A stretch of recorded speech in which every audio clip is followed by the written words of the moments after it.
avions vu le lieu du rassemblement de l'épouse.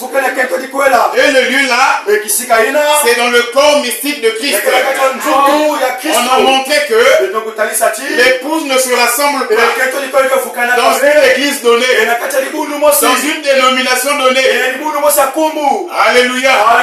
Mais l'épouse se rassemble dans le corps mystique de Christ. Et comment on y entre-temps? 1 Corinthiens chapitre 12 répond à cette question. C'est par le baptême du Saint-Esprit.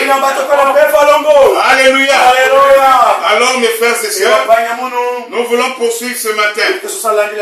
Nous voulons voir un peu lors de l'enlèvement. Amen, amen. On n'ira pas d'une manière désordonnée. L'enlèvement a un ordre. Et la Bible a donné cet ordre-là. Amen. Alors on peut prendre d'entrée de jeu la brochure, l'enlèvement.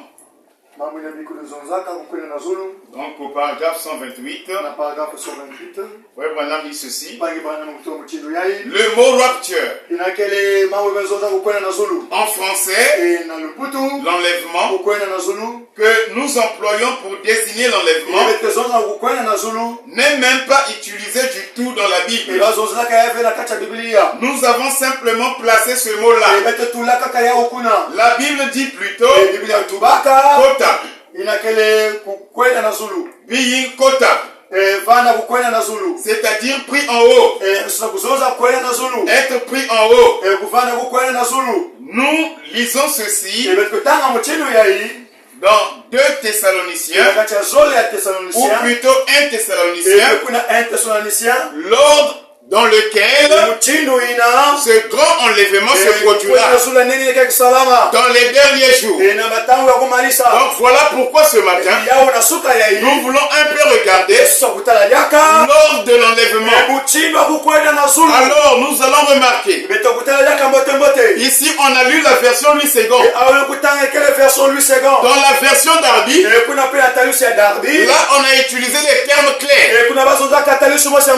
Là-bas le prophète, pour prêcher cet enseignement, il a utilisé la version Darby. Et donc nous aussi ce matin, nous allons employer les mots de cette version. Donc,